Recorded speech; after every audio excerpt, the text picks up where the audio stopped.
Hey everybody, David here, and today I want to talk about all the actors that reprise their roles for episode 1 of the What If series on Disney Plus. Now, if you don't know, this show is supposed to have at least 85% of the actors from the films returning to reprise their films, and I think that's really cool. Seriously, for a Disney Plus series like this is awesome. I already enjoyed the first episode. You can go and check out my review, and let's get started. We'll even talk about some of the actors that are not from the movies and how the differences is, with that. So let's get with the first actor on this list because he's going to be a very important figure going forward, which is the Watcher. The Watcher, if you don't know already, is voiced by Jeffrey Wright. Now, of course, the Watchers have appeared in the Marvel films in Guardians of the Galaxy Volume 2, although they didn't have a speaking role. They let Stan Lee do all the talking, as you should. With that being said, who else did we get in this show? Well, we also got Captain America himself, Steve Rogers, although in this version, obviously, he was not Captain America. Now, if you couldn't tell, he was not voiced by Chris Evans. His voice was a little off, but I thought it was a pretty damn good job. He was actually voiced by Josh Keaton. Now, if you don't know, Josh Keaton is familiar to Marvel fans for doing some voice work. He did the voice of Spider-Man in Spectacular Spider-Man, as well, and many other Spider-Man cartoons. I believe he also did the voice of Iron Man as well. So, yeah, he has a large voice acting career. He's very well known in the voice acting community. So there you go. Now let's get into some of these actors that have appeared in the movies and are doing their voices for this show. Let's go with the obvious one first. Hayley Atwell, of course, as Peggy Carter, aka Captain Carter, in this episode.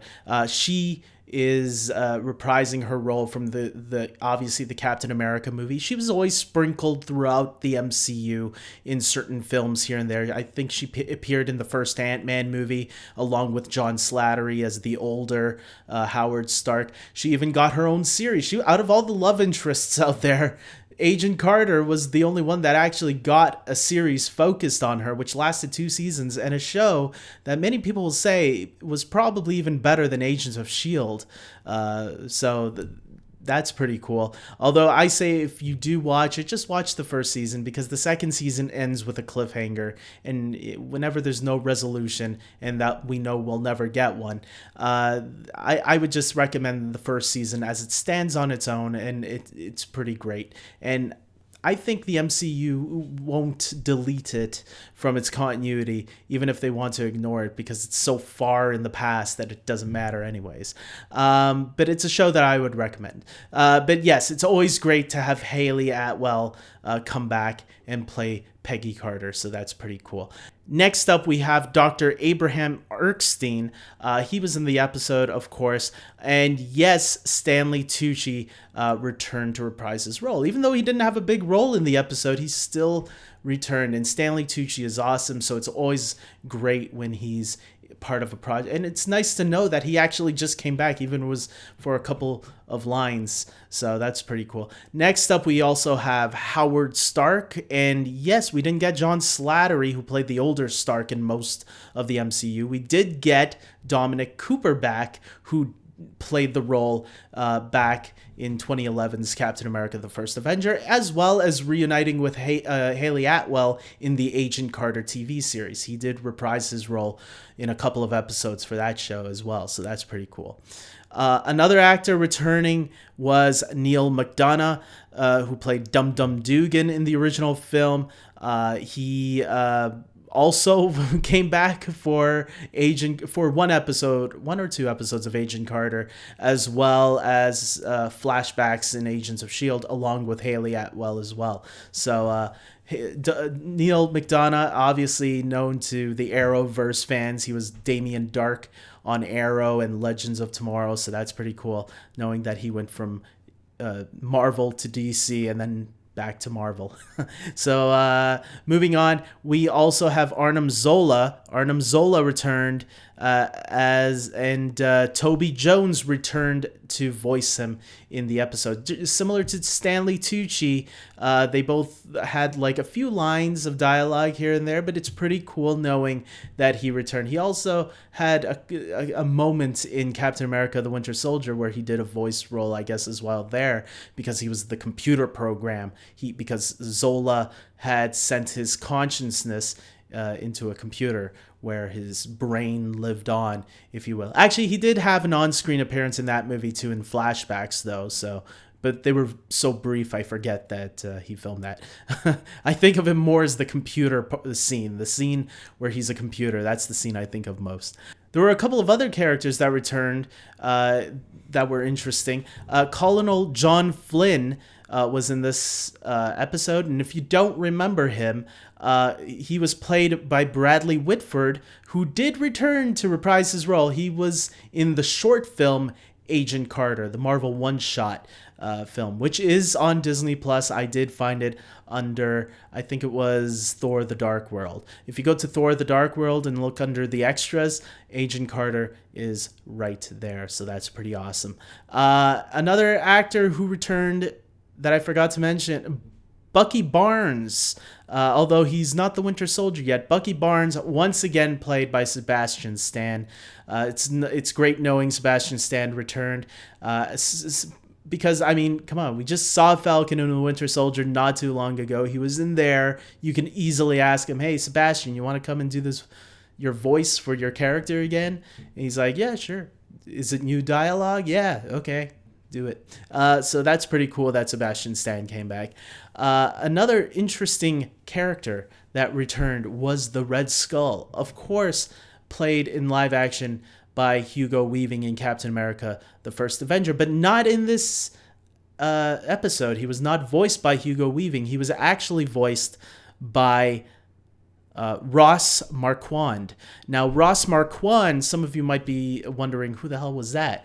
Ross Marquand played the role of the Red Skull in Avengers Infinity War and Avengers Endgame. He was like the spiritual Red Skull, if you will, the one who was guarding the Soul Stone. So he looks like he's taken up the mantle as the new Red Skull, and hey, he can do a great Hugo Weaving impression, because when I saw that scene in Infinity War in the theaters for the first time, I turned to my brother and I was like, what? I actually did think it was Hugo Weaving at first because I recognized the voice. I'm like, no, is this who I think it is? And then when it turned out to be him, I was like, what? It was crazy. So yes, he can play the Red Skull for now on going forward because he's awesome.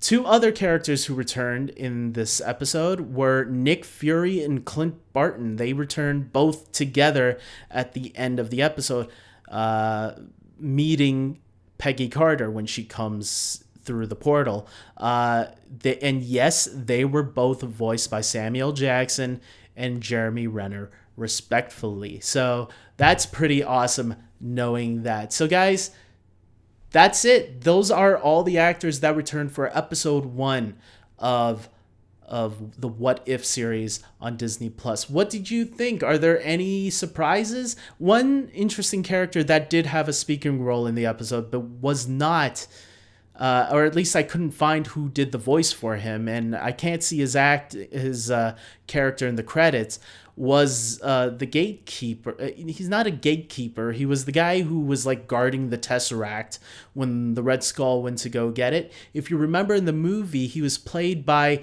the actor he was in Game of Thrones, and he was also the actor who played the janitor in the Harry Potter movies. He was the gatekeeper or whatever, who's like protecting the Tesseract, but then the Red Skull killed him. He does have a speaking role he does have a line or two in the episode when that scene happens, but I don't think he was voiced by the same actor. It didn't sound like him, and the credits don't list him. So that's all I can say on the matter. So with that being said, guys, if you know, comment below and for sure let the rest of the people who watch this video know if it was the same actor or not. And if not, that's fine. With that being said, I hope you guys like this video. I want to plug in my Patreon supporters. These are the people that support this channel by donating a monthly subscription fee, a $10 tier or a $5 tier. This helps support the channel because I want to make this channel grow. And if you want to see this channel and help me make it grow as well, then you can help by donating. You will receive a end credit scene like you're seeing right now with these 4 great people right here who are supporting this channel. And one day, hopefully, I'm thinking of things, but I'm not pushing it right away, of things that I can use for the $10 tier because I want to give more to people that might give $10.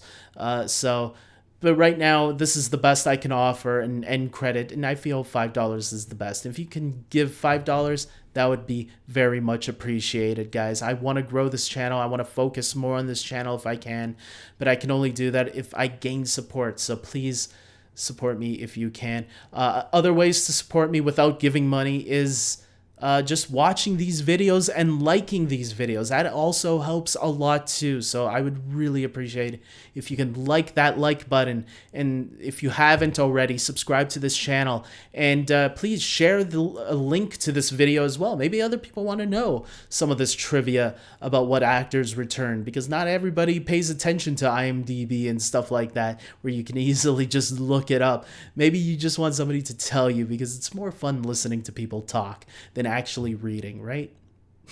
Anyways, with that being said, I hope you guys like this video, and comment below and start discussions and stuff. I want to see what other people are saying, and tell me, do you want to hear me talk about Free Guy? I did see the movie Free Guy, and I could do a review for it. I feel like once the time has passed, if I don't get it up like a day or two after I see it, I feel like maybe it's a little bit too late. But if you guys want to see me do a Free Guy review, maybe I'll get that up tomorrow. Let me know in the comment section below. And with that being said, until next time, everybody, take care.